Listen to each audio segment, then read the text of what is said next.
유전자가 모든 것을 결정한다. 아니다. 생명은 훨씬 더 복잡하다. 리처드 도킨스와 데니스 노블, 현대생물학의 두 거장이 정의하는 진화는 이렇게 다릅니다. 하지만 이 뜨거운 논쟁 끝에 우리는 결국 다시 한 사람을 마주하게 되죠. 바로 찰스 다윈입니다. 평범한 박물학자였던 다윈은 생명의 질서가 신의 영역이라고 믿던 시대에 저 위험한 발상, 그러니까 진화론을 떠올렸고 그 생각을 세상에 꺼내놓기까지 했죠. 대체 왜 그랬을까요? 그리고 167년이 지난 지금까지도 그 이론이 여전히 유효한 이유는 무엇일까요? 생명은 어디서 시작됐고 또 어떻게 달라져 왔는가? 끝없는 이 질문에 우리는 결국 다시 한 사람을 찾게 됩니다. 왜 우리는 아직도 다윈을 말하는가? 진화와 다윈, 이 복잡한 이야기를 누구보다 쉽고 또 깊이 있게 풀어줄 오늘의 스페셜리스트는 이정모 전 국립과천과학관 관장님이십니다. 어서 오세요. 안녕하세요. 이정모입니다. 네, 반갑습니다. 이 생물학계의 대표적인 이슈, 예를 들어 뭐 이기적 유전자 대 뭐 생명의 음악 여러 가지 논쟁들이 있지만 결국 뿌리를 찾아 올라가면은 다시 다윈으로 귀결된 느낌이 있는데 다윈, 그 이후의 학자들은 어떻게 확대 발전 계승해 왔나요? 아니면 뭔가 계속 반박하는 그런 학자들이 훨씬 더 많은 건가요? 어떻습니까? 확대 개성하고 있죠. 네. 하지만 과학에서의 확대 개성이라는 것은 그냥 따라가는 게 아니거든요. 네. 과학은 항상 앞 사람들을 부인합니다. 부정하고. 네. 네, 그러면서 어떤 건 폐기되고 어떤 건 더 확장돼 나가죠. 근데 다윈의 이론은 폐기되는 쪽이 아니라 점점 더 풍성하게 확장돼 왔던 것 같아요. 네. 대개 이런 것은 과학에선 드문 일이죠. 그렇죠. 예. 그러니까 많은 사람들은 도킨스와 이제 노블이 다윈을 벗어난 다윈을 반박하다고 생각하는데요. 그렇지는 않고요. 네. 다윈은 어떤 개체가 어떤 종이 진화한다 그랬잖아요. 네. 어떤 생명이 덩어리로 진화한다고 생각했는데 도킨스는 쉽게 말하면 그 진화의 단위가 달라요. 유전자입니다. 유전자. 네, 어떤 생명이 진화하는 건 어떤 유전자가 자기가 살아남기 위해서 그 생명이라는 걸 개체를 이용해서 진화했다는 거예요. 그러니까 우리가 이제 이기적인 유전자를 통해서 많은 사람들이 읽은 거고, 네. 그 데니스 노블의 그 생명의 음악은 어떻게 유전자 하나로 생명이 다 변하겠냐. 그럴 리가 없어. 어떤 사람의 생명의 몸, 네. 그다음에 환경, 유전자 이런 것들이 서로 간에 협력을 해서 시스템을 통해서 진화하는 거라고 이야기를 하는 거죠. 네. 근데 결국에 그것이 다 다윈이 만들어놓은 무대 위에서 다윈과 도킨스와 노블이 논쟁을 하는 겁니다. 근데 사실 두 개가 다른 것도 아니에요, 또. 네. 어떻게 보면 우리가 이해하려다 보니까 다른 것좀 이해하지만 결국에 다윈을 어떤 방식으로 이해하는 건지 네. 그것을 작은 단위로 볼지 어떤 시스템으로 볼지의 차이가 있을 뿐입니다. 이제 모든 학문, 우리 이제 특허, 요즘도 뭐 특허 많이 하지 않습니까? 네. 그래서 이거 내가 처음에 발명한 건데 제가 특허를 먼저 신청해가지고 특허권이 제한테 있어. 요즘 뭐 여러 가지 분쟁들도 여전히 있습니다. 지금 시대에도. 과연 진화론을 최초로 주장한 것이 다윈이 맞나?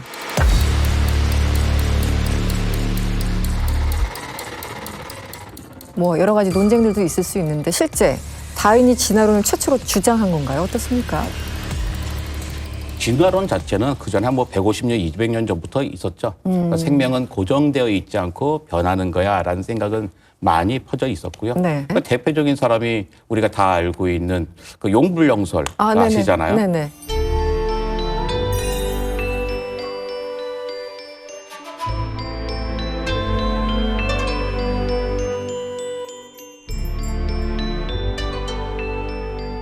기린이 왜 목이 길어졌냐잖아요. 그러니까 원래 목이 짧았어.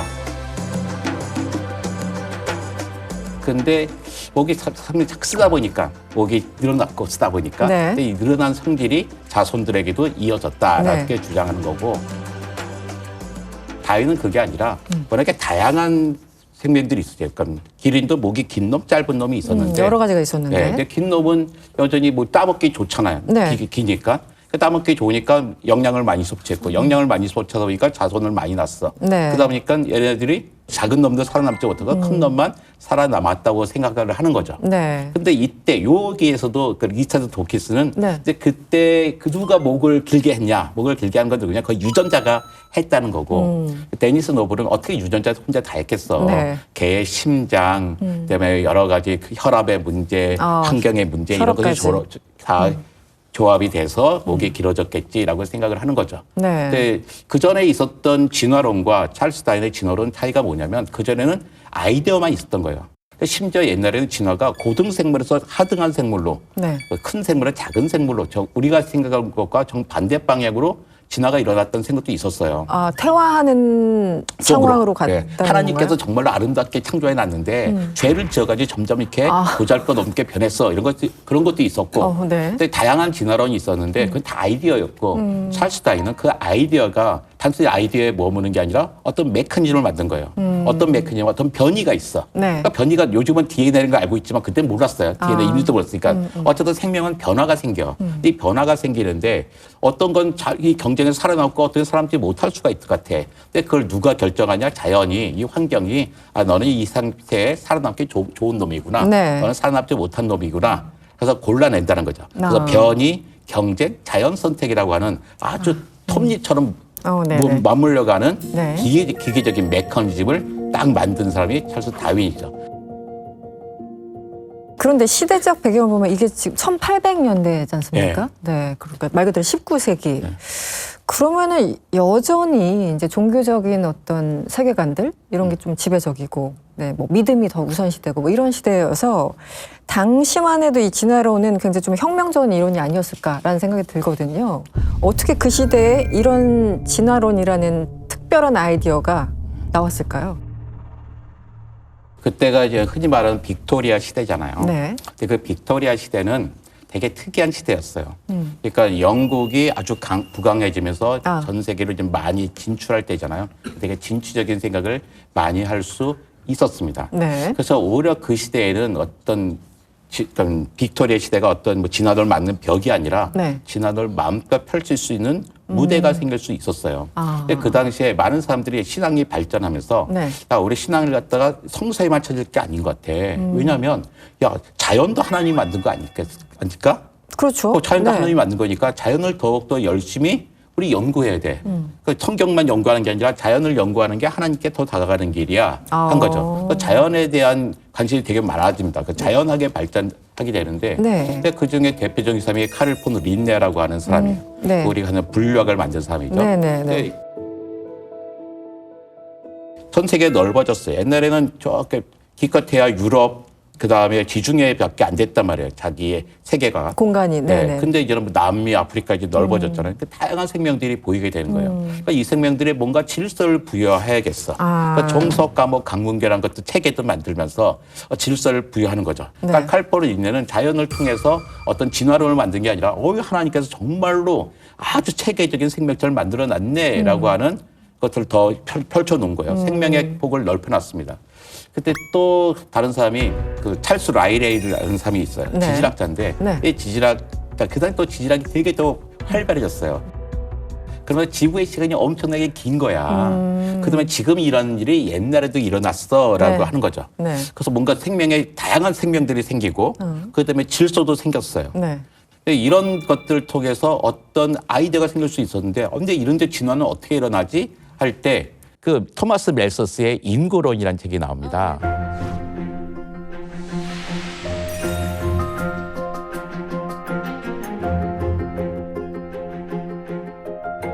인구론이라는 책은 사실은 읽어서 아무도 없지만 다 아는 책이잖아요. 교과서에서 잠깐 나옵니다. 근데 식량은 산술급속으로 증가하는데 인구는 기하급속으로 증가한다는 거예요. 어느 순간에는 인구가 식량보다 넘어선다는 거죠. 그렇죠. 인구가 너무 많아져서 먹을 식량이 줄어든다 상대적으로. 그러니까 경쟁을 할 수밖에 없다. 뭐 이런 게 나오는 거예요. 근데 이 책을 찰스 다윈이 읽고서 그래, 인구가 늘어날수록 우리는 경제가 일어날 할 수밖에 없어. 근데 이런 참혹한 경쟁이 자연에도 있지 않을까? 그러면 보니까 자연에도 되게 다른 변이들이 있을 거다. 네. 이 변이들이 경쟁을 하는데 이 경쟁에서 살아남는 게 뭘까? 바로 거기에 대한 적응이고 선택이야. 그러면서 아까 말씀드린 그 변이와 경쟁, 네. 그다음에 선택이라고 하는 이제 메커니즘이 쫙 만들어지게 된 거죠. 네. 그때가 바로 그 빅토리아 시대였던 거예요. 그러니까 빅토리아 시대에 그 뭐 산업혁명도 일어나면서 영국이 부강해지면서 시각을 넓힐 수 있었고, 근데 그걸 되게 신앙적으로 응축시키는 게 아니라 되게 오히려 폭발시킬 수 있는 토대가 됐던 거예요. 네. 물론 신앙적으로는 되게 보수적이었지만 그렇죠. 그 신앙을 뒤집을 수 있는 네. 혁명의 무대는 펼쳐졌던 거죠. 제가 그 대표적으로 사람들이 사놓고 안 읽는 책, 이 책을 가지고 왔어요. 저희 집에도 지금 장식품으로 있는데. 네.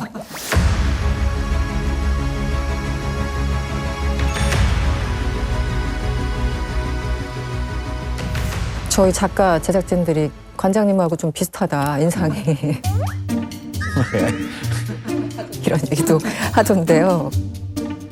일단 오늘의 주제는 다윈이에요. 우리 네. 어쩔 수 없이 다윈을 다시 찾아가야 되는 그런 상황인데, 다윈이라는 사람에 대해서도 참 궁금한 점이 많은데요.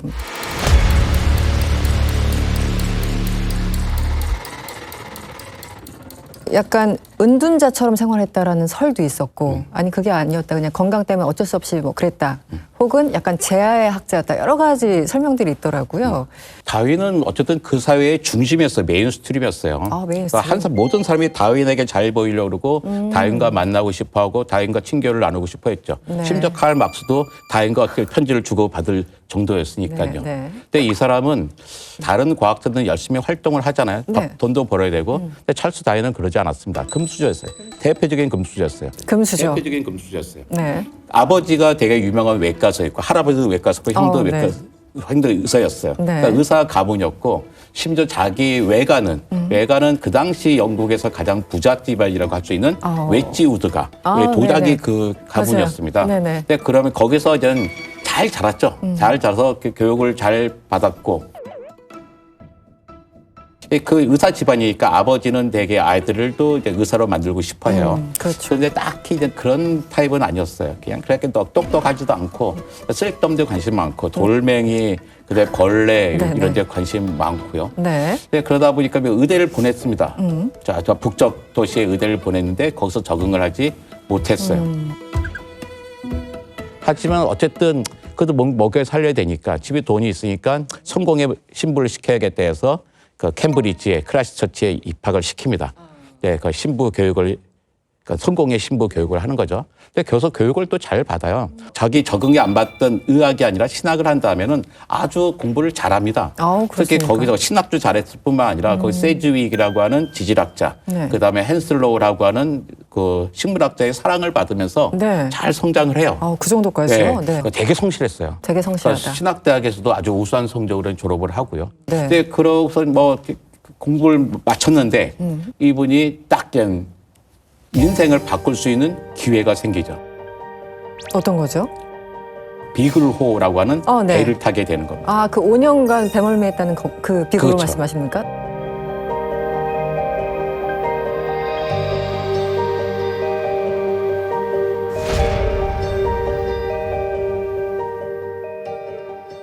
근데 그 배를 타게 되는 계기도 좀 재미있는데, 그러니까 선장이 피츠로이라는 사람입니다. 네. 피츠로이는 귀족이에요. 근데 네. 귀족인데 자기 그 배엔 귀족 자기 하나밖에 없는 거예요. 그러니까 귀족까지는 아니더라도 그 젠틀맨, 그러니까 신사 계급으로서 또 탈삼이 있으면 좋겠다. 네. 그런데 우리는 돈을 주지 못해. 네. 그러니까 자기 돈으로 3년을 버틸 사람이 있으면 좋겠어. 라고 하면서 헨슬로우라고 하는 심리학은 캠브리지의 식물학자에게 제안을 하는데 우리 제자 중에 네. 그 괜찮은 집애가 있는데 네. 그 찰스 다윈이라는 친구가 있어. 근데 자연에게 정말 관심이 많고 뛰어나. 얘를 데려가는 게 어떻겠어? 한 거죠. 그러니까 찰스 다윈은 이거 내 인생에 별로 걱정이 없었던 사람이니까 금수저. 내 인생에 네. 한 번 좀 좋은 커리어를 쌓을 수 있겠구나. 네. 요즘을 치면 스펙을 쌓을 수 있겠구나 하고 가고 싶어 하는데 아버지가 반대합니다. 너 당연히. 쓸데없이 일을 왜, 그 위험한 일을 왜 하려고 그래? 그러니까요. 네. 근데 이제 외삼촌이 아니 당신 아들이 이렇게 하고 싶다는데 한번 해주지 그래요. 네. 그래서 이제 타게 됩니다. 네. 그 타게 됐는데 사실 3년을 계획했는데 비록 5년을 타게 되는 거죠. 아, 처음에 계획은 3년이었군요. 네, 근데 그렇게 길어졌습니다. 당시에는 그렇겠네요. 네. 네. 그러니까 그러면서 인생이 확 바뀌게 되는 거예요.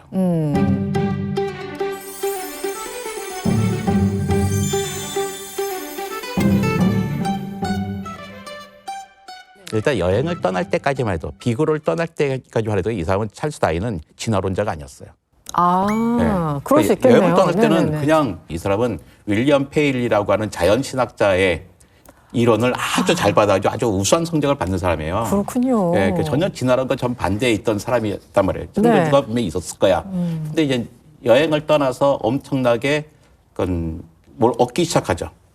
거기서 그러니까 뭐 표본 엄청나게 많은 표본을 얻고 네네. 화석을 찾고 네. 많은 증거들을 얻어요. 수천 점을 얻습니다. 네. 근데 그것도 그때 끝까지 갖고 오는 게 아니라 돈이 있잖아요. 네. 그러니까 이 배가 천천히 다니니까 거기서 또 다른 배들을 만날 거잖아요. 한국에서. 네. 이걸 또 다시 고향으로 보냅니다. 아, 그 와중에. 그 와중에도 보내가지고. 본인이 데이터. 예, 이거 데이터를 그 다음에 엄청나게 많은 노트를 해요. 이게 정말 대단한데.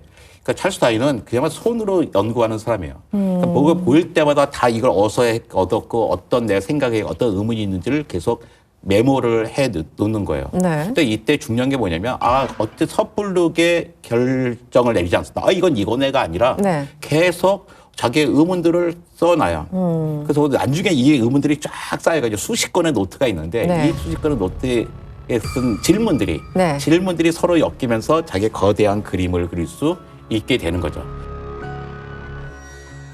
그전에는 배를 타기 전까지만 해도 신학을 또 전공하고 공부도 굉장히 잘했다고 말씀하셨지 않습니까? 그런데 이 전후, 비그로를 탄 이후에는 완전히 이제 다른 사람이 된 과정들을 지금 설명해 주고 계시는데 원래 그게 항해가 다윈이 연구하라고 시작된 항해는 아니었을 거지 그렇죠. 않습니까? 어떻게 이렇게 분류를 하게 되고 데이터를 수집하게 됐습니까? 그러니까 그 비그로는 예전에 남아메리카의 해안선 지도가 그려져 있었어요. 근데 이 지도가 제대로 그려졌는지를 이제 검증하러 가는 배였어요. 아,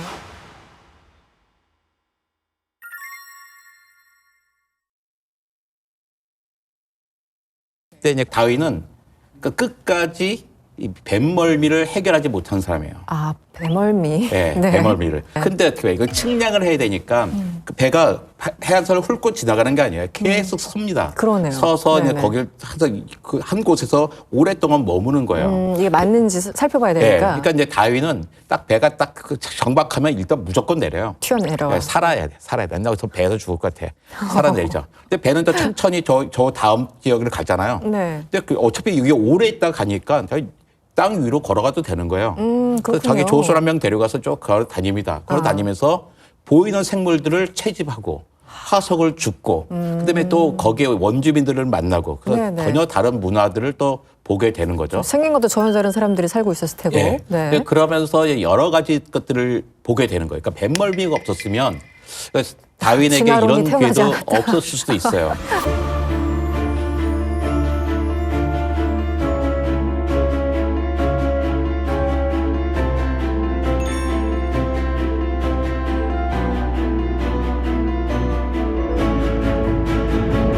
근데 찰스 다윈이 그 배를 탈 때 그 찰스 라이렐의 그 지질학의 원리 네네. 그 1권을 가지고 가요. 그러니까 지질학의 원리가 이제 3권으로 만들어진 책인데 네.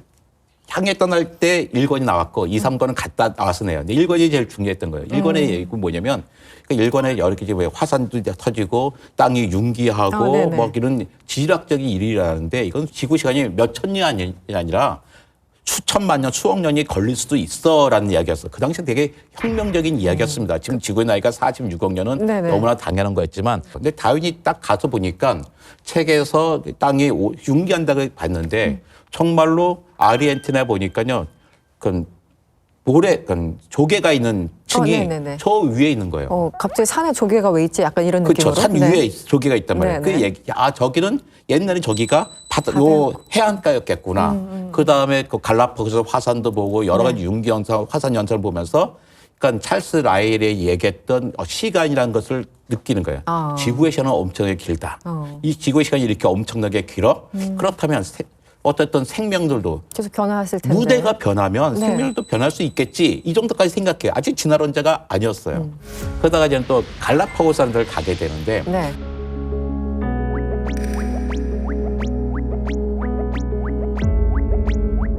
이 섬은 이렇게 화산으로 생긴 섬이거든요. 네. 화산으로 생긴 섬인데 어떻게 갑자기 해안선에서 1000km 떨어진 곳에서 어떻게 이렇게 식물과 동물이 있겠어요. 네.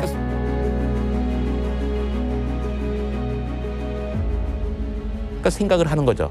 아, 그럼 그 어떤 씨앗이 저 육지에서부터 여기까지 떠내려 왔겠다. 아, 네. 근데 여기까지 떠내려온 게 과연 가능할까? 소금물에 다 뭐 절여져서 못 쓰게 되는 거 아니야? 네, 네, 이런 네. 그냥 의문도 갖고 있어요. 그다 의문을 씁니다. 또 새에 보니까 섬마다 보니까 핀치란 새가 있는데 네. 분명히 한 종의 종류 거예요. 같은데? 분명히 한 종인데 네. 부리가 다 다른 거예요. 아.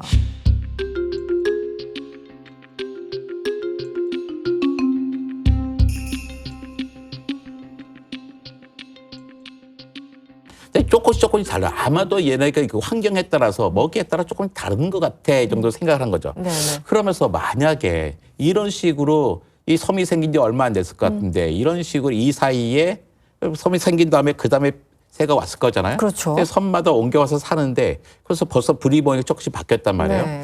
그렇다면 이런 짧은 시간에도 새가 이렇게 바뀌었다면 시간이 엄청나게 길다면 시간이면. 더 많이 변할 거야. 그렇죠. 그러다 보면 결국 이 섬에 있는 핀치와 저 섬에 있는 핀치는 네. 아예 짝짓기도 할 수 없는 다른 종이 되지 않을까 정도까지만 생각을 해요. 지금 과정에 있네요. 진화론자가 되기까지의 과정. 네. 네. 근데 그런 것들을 데이터를 쌓아가지고만 있었던 거예요. 아, 만약에 그 배를 안 탔으면 계속 그냥 뭐 신을 믿고 있다던가 뭐 이랬을 수도 있겠네요. 이게 여전 다행히 목사님 잘하고 있겠죠. 목사님 잘하고 목사님 있었을 잘하고 것 있었을 거예요.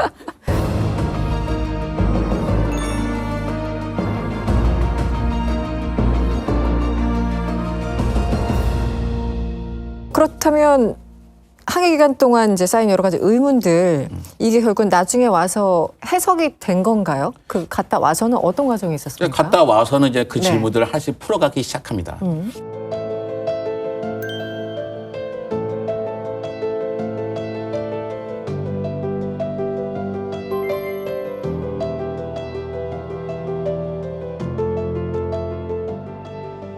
그러니까 자기가 여기 새들을 막 보냈었잖아요. 네. 그 새들을 보냈더니 자기는 같은 종이라고 생각했는데 그 새를 받아본 그 조류학자는 야 이건 같은 종이었을 것 같지만 사실은 이미 다른 종이야. 이미 짝짓기를 할 수 없는 다른 종이라고 분류를 해주는 거예요. 네. 아 그러면 자기는 이미 같은 종이라고 생각했잖아요. 네, 네. 근데 정작 조류학자는 다른 종이라고 얘기했단 말이에요. 어. 그러니까 한 종에서 다른 종이 생겨났다는 거죠. 그 종이 변한다는 게 확인이 된 거잖아요. 눈으로 확인하는 셈이네요. 그렇죠. 네, 근데 그다음에 또 다른 학자들에게 또 막 편지를 막 보냈더니 나방인데 네. 나방의 앞에 더듬이 같은 거 있잖아요. 입 주둥이 있던 네네. 게 긴 게 있는 거예요. 아. 찰스 다윈은 야 그렇다면 이게 왜 있겠어? 그렇다면 아주 그 새 꿀샘이 아주 깊은 곳이 있는 난초도 있겠네. 뭐 이런 얘기를 했더니 정말로 그런 난초를 찾아가지고 또 보내줘요. 네. 아, 네. 이런 식으로 서로 세상 사람들까지 소통을 해나가면서 자기가 생명이 변한다는 것들을 딱 생각을 하고 있죠. 주변의 학자들을 굉장히 잘 활용했네요. 그 네트워킹이 또 상당했던 것 같습니다. 그렇죠. 이 사람은 그 네. 은둔형 과학자가 아니었어요. 아니네요. 그러니까 되게 네. 마을에서도 되게 활발한 사람이에요. 이분이 이제 전 세계의 과학자들과 편지를 주고받습니다. 근데 이제 자기가 생각하고 있는 것을 산 사람이 이야기해주고 이제 네네. 그 사람이 이렇게 반박을 자꾸 듣는 거죠. 아, 그러면서 계속 이론을 이렇게 정밀하게 정밀하고 풍성하게 만들어냅니다. 네네. 그러니까 자기가 다 보는 게 아니잖아요. 어. 근데 이분이 재미있는 게 편지를 쓸 때 네. 네. 편지를 꼭 2통을 써요. 2통이요? 100개입니다. 아, 하나는 자기가 갖고 있는 하나 겁니까? 자기가 갖고 있는 거예요. 복사본? 왜냐면 나중에 이제는 편지가 온단 말이에요. 답장이 올 거야.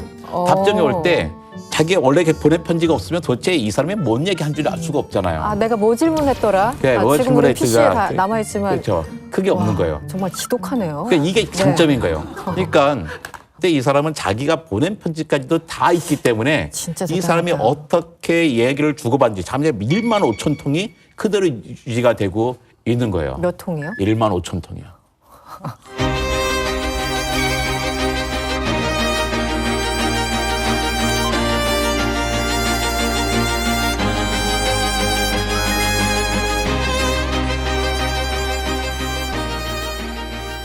그래서 단순하게 아이디어가 아니라 자기가 갖고 있는 어마어마하게 많은 양의 데이터가 있었고 그걸 자기가 확인하고 싶잖아요. 그러니까 이 사람이 나중에 런던 인근의 시골에서 다운하우스라는 집을 짓고선 네. 커다란 집을 짓고 사는데 거기서 실험을 합니다. 육종도 하고 그러면서 다양한 실험들을 해나가요. 네. 그래서 이 사람이 심지어 재밌는 게 뭐였냐면 지렁이 있잖아요. 네. 지렁이가 청각기관이 있냐 없냐가 궁금했던 거예요. 궁금하네요. 네, 그래서 네. 수십 년간 실험을 합니다. 그래서 거기다 이제 악기도 불어보고 꽝꽝 쳐보기도 하고. 아, 그다음 지렁이를 지렁이를 키우면서 실험을 한 거죠. 지렁이 어. 어떻게 소리에 반응하나.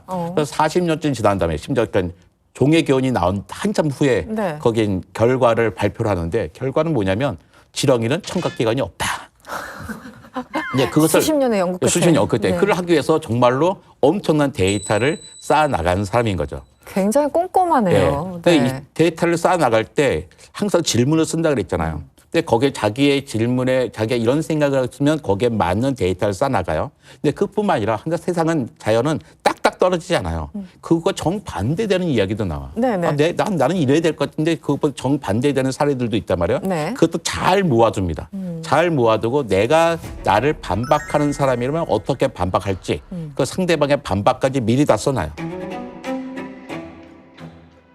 이게 그 사람의 어떤 캐릭터와도 연관될 수 있는데 보통 뭐 권위 있거나 아니면 이제 잘 사는 이런 학자들이나 전문가들은 상대방과 이 논쟁하기를 꺼려하는 사람들 많지 않습니까? 상대방의 질문에 반박을 무시하고 아예 싸우지 않고. 그런데 관장님 그동안 이제 다윈에 대해서 설명해 주셨는데 항상 반박에 대해서 재반박할 준비가 돼 있고 아 내가 뭔가 이게 부족한가 질문하고 이거는 굉장히 그 사람만의 능력이라고 저는 생각하거든요.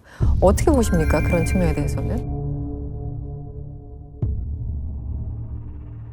그러니까 자기는 자기가 진리라고 생각하지 않았던 거예요.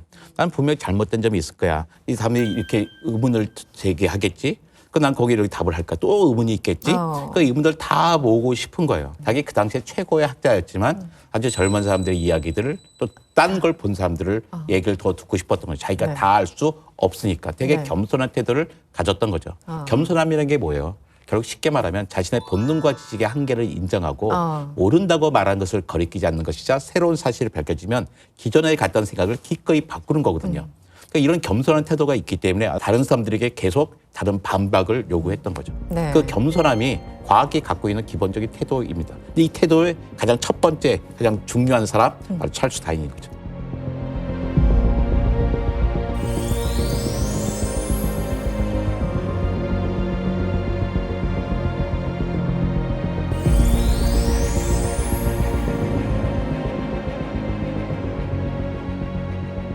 그런데 다윈 얘기를 하다 보면은 빨간 노트라는 게 굉장히 네. 자주 언급되던데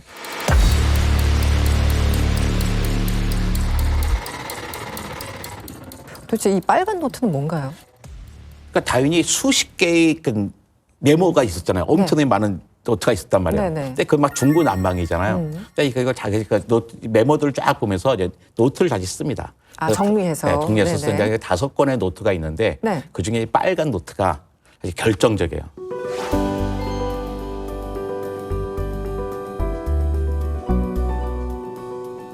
거기에 어떤 생명들이 변이가 생겨. 변이가 어떻게 생긴지 모르겠어. 변이는 생겼는데 이 변이가 많은 경쟁을 뚫어야 되는데 이 네. 경쟁 속에 어떤 선택을 하는데 이 어떤 생명이 내가 잘나서 살아남는 게 아니라 강해서 살아남는 게 아니라 그 환경에서 가장 적합한 생명체가 살아남는구나. 적응하는 생명체. 적합한 생명체. 적합한 생명체. 그래서 자연 선택이란 말이 나오는 거예요. 아. 그러니까 이 자연이라고 하는 커다란 시스템이 이 환경에서는 여기선 얘가 살아남는 거네. 이렇게 딱 선택해 주는 거죠. 그 이야기를 딱 써놨어요. 하지만 발표하지 않습니다. 근데 사실은 여기는 두 가지가 있는데 네. 정말로 큰 체계를 만들고 싶다. 빅북이라고 하는. 빅북. 예. 네. 그러니까 어마어마한 이야기를 커다랗게 그리고 싶어요. 네네. 근데 또 하나가 아내가 정말로 신앙심이 깊어요. 근데 내가 아내에게 상처를 주고 싶지 않은 거예요. 아, 그래요? 네, 그래서 최대한 네. 출판을 미루고 있습니다. 아내 눈치 본 거예요? 네, 한마디로? 그런 거예요. 네네. 근데 그게 다 똑같아요. 코페르니쿠스도 자기의 새로운 천체 회전에 대한 책을 네. 최대한 미루다가 자기 죽기 바로 전에 2달 전에 책이 나오게 되거든요. 그러니까 그 당시에 어떤 패러다임을 확 바꿔야 되는 메인스트림인 사람이 야, 저 사람 점잖은 사람이 왜 저런 얘기하고 네, 있어? 네, 네. 왜 지구가 우주의 중심이 아니라고? 뭐 이런 얘기 할 게 두려우니까 최대한 죽을 때까지 참았고 찰스 다윈도 이건 더 이상 쓰고 싶지 않았던 거예요. 발표하고 싶지 않아요. 어쨌든 맞아요. 그 핑계를 대체해서 늘리고 있는 거죠. 근데 이렇게서 잘 버티고 있는데 편지가 하나 탁 날라오는 거예요. 1858년에. 이제 생계형 흑수저 그 자연학자가 있었는데 네. 이게 월리스라는 사람이 있었어요. 아, 여기서 월리스가 네, 이제 등장하는군요. 월리스.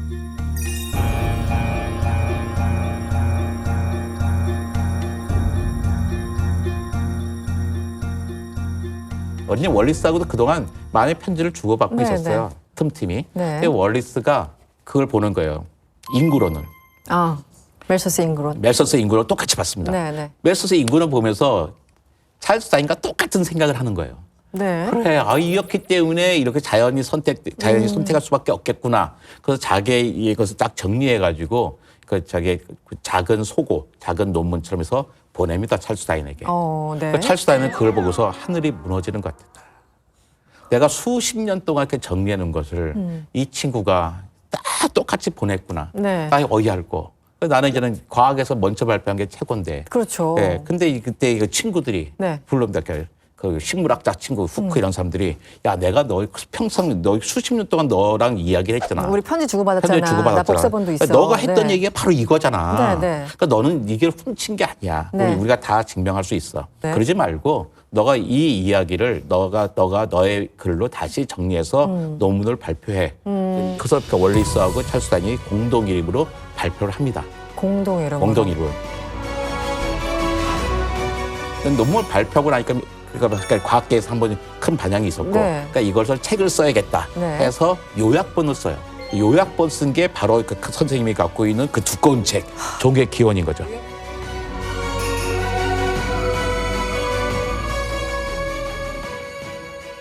그러면서 이제 과학이란 게 뭐예요? 그냥 의심에 대한 잠재적인 네네. 대답이고 이전의 것들은 다 부인해 버리는 게 과학의 발전인 거죠. 그래서 이게 코페르니쿠스, 갈릴레오, 뉴턴, 찰스 다윈까지 오면서 과학 혁명의 완성이 돼요.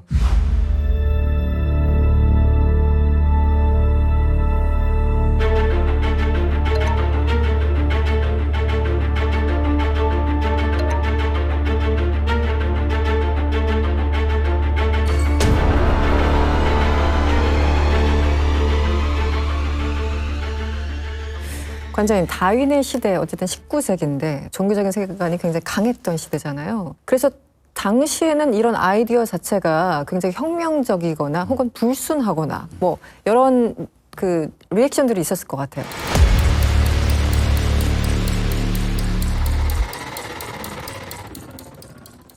그러니까 찰스 다윈도 종의 기원 책을 쓰잖아요. 거기는 네. 인간의 지난 얘기가 한 줄도 안 나와요. 그 책은 한참 뒤에 인간의 유래라고 하는 다른 책에서 이야기합니다.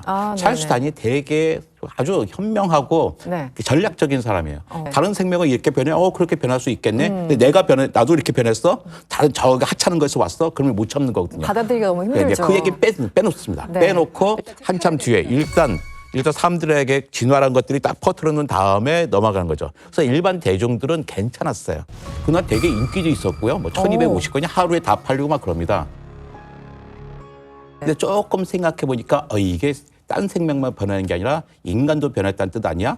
가 되는 거예요. 네. 그래가지고 그 당시에 다윈에 동감했던 많은 진화론자들이 딴 건 다 동감해지면서 인간의 진화는 난 빠질래라고 하는 사람도 있어요. 거기까지는 내가 나 용납 거기까지 못하겠다. 난 못하겠어. 이렇게 하게 되는 거죠. 그 월리스도 인간의 진화에 대해서는 모르셔야 합니다.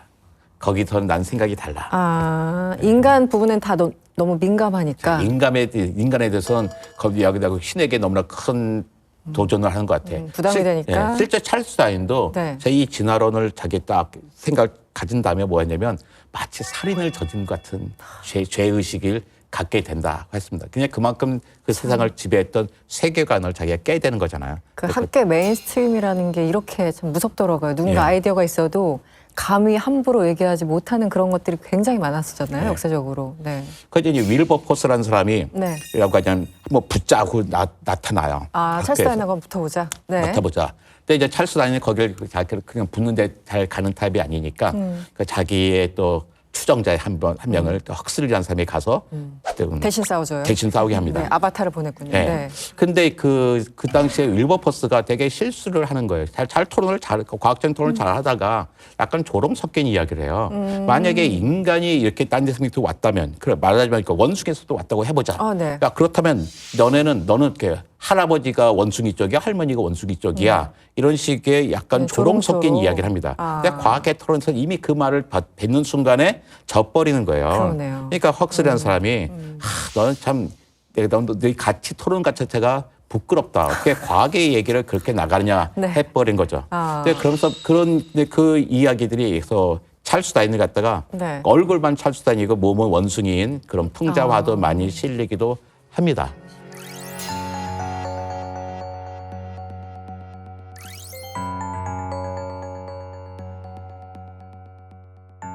네, 당시에 실리기도 했지만 우리가 생각했던 것처럼 아주 극단적으로 이렇게 뭐 때려 부시고 야, 참 쫓아내야 돼 뭐 그러지는 않았어요. 왜냐하면 찰스 다인 자체가 이미 신망을 받는 사람이었고 네. 그 가문, 양가의 가문을 감히 또 그럴 수 있는 사람도 아니었어요. 아까 말씀드렸던 용물용설의 네. 라마르크도 마찬가지로 네. 프랑스에서 이름이 엄청나게 긴 사람이에요. 이름이 네. 길다는 건 뭐예요? 귀족 중에 아주 상당한 귀족입니다. 그러니까 감히 라마르크를 또 깨붓기도 쉽지 않았어요. 역시 후광이 중요해요. 네, 그러니까 후광이 되게 중요했어요. 이 네네. 두 사람이 라마르크나 찰스 다윈이 아주 평범한 아주 하층민이었다. 그러면 무시받기 되게 쉬웠겠죠. 힘들었을 거예요. 네. 근데 이 사람들이 나름대로 거기에 그 메인스트림이었기 때문에 가능했던 부분이 분명히 있습니다.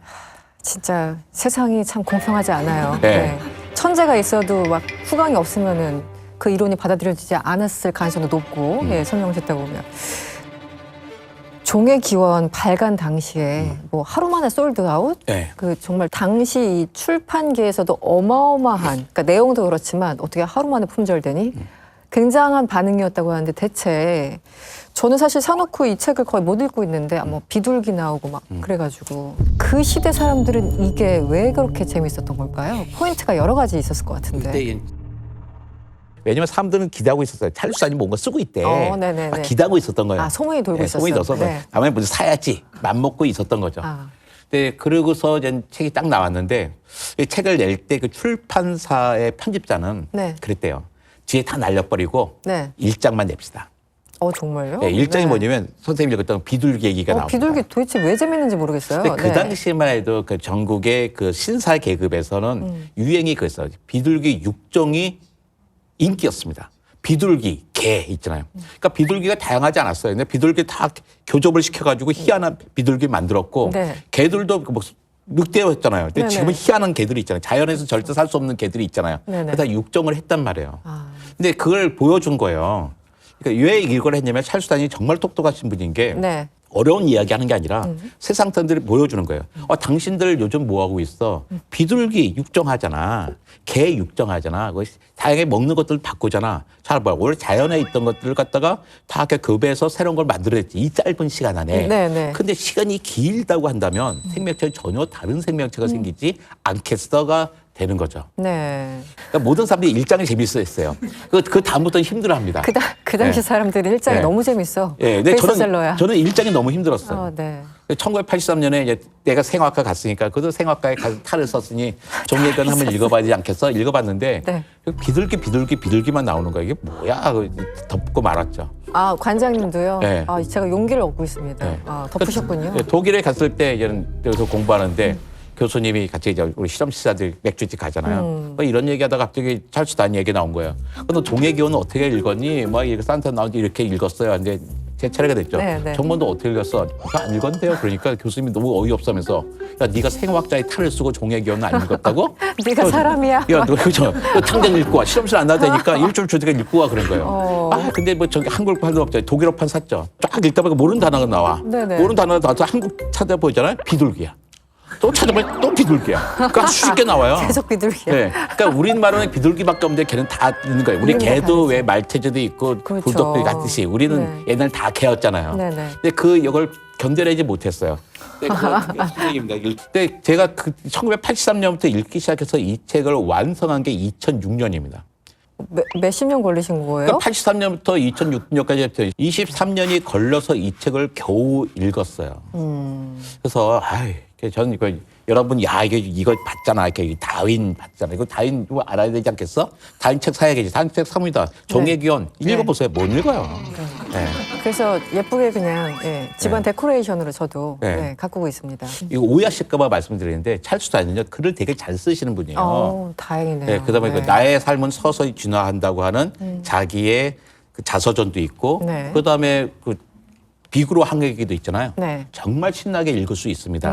그런데 종의 기원만큼은 이 사람이 얼마나 조심스러웠는지. 그러니까 중언부언이에요. 한 얘기 또 하고 한 얘기 또 하고 한 얘기 또 하면서 사람들을 지치게 만드는.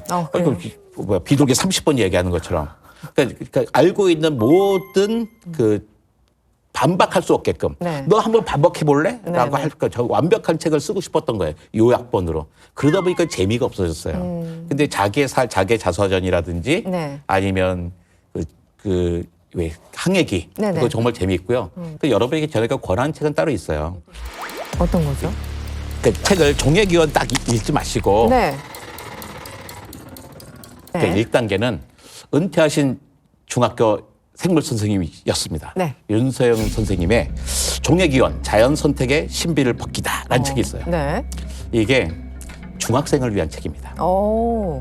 중학생을 위한 책이 있다고 그러지 마십시오. 읽으셔야 돼요. 읽어도 어렵습니다. 너무 쉽게 써주셨을 것 같은데 어쨌든. 아주 잘 썼는데요. 과학센터 읽고 일반인들에게는 과학책을 많이 읽은 분들도 쉽지 않아요. 왜냐하면 내가 칸트를 읽은 사람이야. 그런데 내가 기본적으로 처음부터 난 이기적 유전자 다윈을 시작해야지 날 뭐로 보이는가 하는데요. 보면 못 읽으세요. 그러니까 겸손해지셔야 되고요. 과학은 그러니까 중학생 책 먼저 시작하는 게 좋다고 생각해요. 그래서 윤선 선생님 책을 읽으시고 그게 전 이해가 됐다. 그러면 전 장대익 교수님이 쓴 그 다윈의 식탁이라는 책이 있어요. 있습니다. 이 책은 뭐냐면 다윈 이후에도 다양한 생물학 진화학자들이 있었단 말이에요. 다윈보다 다윈의 것을 반박하고 더 풍성하게 했던 사람들. 근데 거기도 생각대 다 다른 사람이 있거든요. 그래서 이제 도킨스가 있는가 하면 그 스티븐 제이 굴드 서로 막 싸우는 사람들이 있단 말이에요. 그런 논쟁들을 갖다가 다 이렇게 왜 1대1 매치를 해놨어요. 너무 정말 재밌습니다. 재밌고서 그다음에 마치 내 앞에서 두 사람이 토론하는 것처럼 보여져요. 정리가 되는군요. 정리 딱 됩니다. 이 두 책을 읽으세요. 이 두 책 읽고 꽂아주시고 종의 거는 안 읽으셔도 돼요. 읽어야 되는데 근데 샀으니까 한번 봐야지. 근데 틈틈이 여러분 한 20년에 걸쳐서 조금씩 보시면 됩니다.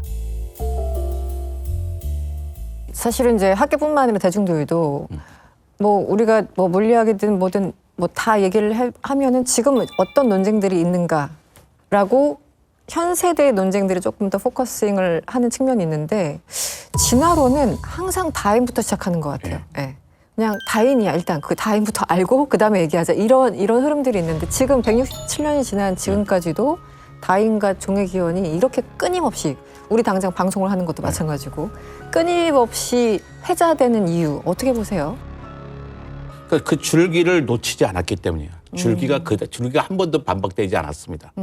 찰스 다윈의 그 진화론에서 종의 기원에다가 그 다음에는 유전학이 붙죠. 그다음에 분자생물학이 붙고 그러면 또 생물 지리학이 붙고 그러면서 점점 풍성해지는 거예요. 그러니까 다윈이 이야기했던 거, 다윈이 자기가 이런 부족하다고 이미 고백을 했어. 이런 게 부족해라고 했더니 생물 지리학으로 유전학과 분자생물학으로 그다음에 요즘에는 진화 심리학으로 진화의학으로 다 보완이 되고 있는 거예요. 그래서 어떤 한 분도 다윈을 부정하지 않아요. 다윈을 더 풍성하게 해주는 겁니다. 우리가 요즘은 이제 경제학자들도 다윈을 알아야 된다 이런 얘기 많이 하지 않습니까? 모든 학계가 다윈을 알아야 되는 이제 시기로 접어들고 있습니다. 이게 무르익어서 우리가 다윈 진화론을 반드시 알아야 하는 이유 관장님은 어떻게 말씀을 좀 해주시겠습니까? 21세기의 가장 중요한 세계관이기 때문이라고 생각해요. 그러니까 우리는 끊임없이 변화하는 세상입니다. 변화하는 세상에 우리가 어떻게 적응을 할 것인가. 그 경제학자들이 다른 연구하는 것도 똑같은 거예요. 네. 내가 이 세상에서 올바로 네. 도태되지 않고 네. 이 세상에 선택되기 위해서는 나는 어떤 식으로 적응을 해야 되는가. 네. 그러니까 세상은 변하면 변하는 세상에서 적응하는 생명체만 살아남는다는 게 자연 선택 이론인 거잖아요. 내 몸을 바꿀 수는 없지만 네. 내 삶을 바꿀 수 있는 거잖아요. 근데 그것이 기본적으로 주는 사상이 종의 기원이기 때문인 것 같아요. 자연 선택. 네. 그렇다고 이제 여러분이 종의 기원을 읽을 필요는 없지만 네, 네. 다윈을 그러니까 다윈을. 다른 사람들의 입으로 지금의 뭐 최재천 교수의 입으로 윤서영의 입으로 네. 장대익의 입으로 풀어놓은 다윈을 읽으면 네. 여러분의 전문 분야에서 저 적용할 수 있는 분야가 반드시 있을 거라 생각합니다. 훨씬 또 풍부해질 것이다. 예. 네. 그렇다면 오늘의 한 줄 정리 시간이 왔습니다. 오늘은 질문으로 시작하겠습니다. 왜 아직도 다윈인가? 다윈은 답을 준 사람이 아니라 질문의 틀을 만들어준 사람이기 때문이다 라고 말씀드리고 싶습니다. 이젠 답은 널려있는 시대 같아요. 인공지능에 물어보면 다 답해줍니다. 맞아요, 맞아요. 근데 지금의 우리에게 가장 필요한 능력은 소양은 답이 아니라 질문이거든요. 질문하는 내가 좋은 질문을 한 사람이 좋은 답을 얻을 수가 있는 거죠. 네. 이 세상을 어떻게 명랑하게 바꿀 것인가, 네. 살기 좋은 것으로 바꿀 것인가. 근데 그 질문은 어떻게 던지지? 다양한 분야에 있어서 엄청나게 빨리 변할 때 우리가 좋은 질문을 던진 사람이 이 세상을 좋게 만들 수 있기 때문인 것 같아요. 네.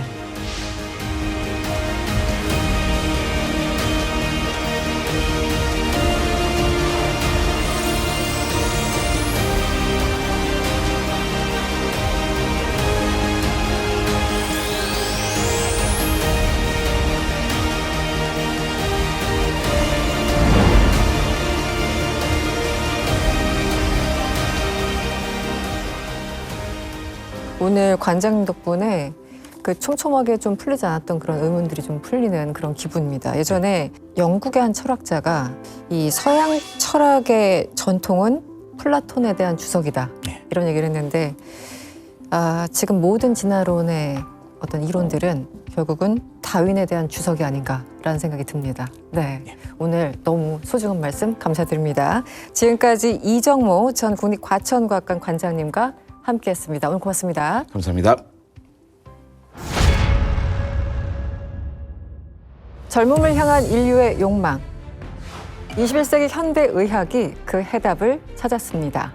바로 호르몬 리셋입니다.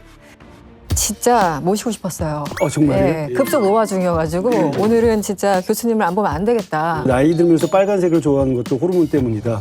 옷을 사도 빨간색만 사게 되는 거죠. 그게 더 예뻐 보이는 거예요, 그렇죠. 그게 또 본인한테? 눈에 띄고 자가진단 테스트가 있거든요. 네. 운동을 해도 살이 잘 안 빠진다. 사소한 일에도 짜증과 불안이 생기고 막 푹 자도 피로가 풀리지 않는다. 이거 100%죠. 네. 사소한 일에 단기적으로는 3주 정도면 사실은 이제 호르몬의 변화가 있는데요. 3주 정도만 이제 노력해도 그걸 유지하려면 것도 한 3개월 정도, 중단기 정도로 좀 우리가 생각을 해야 되고요. 장기적으로는 이제 1년 정도가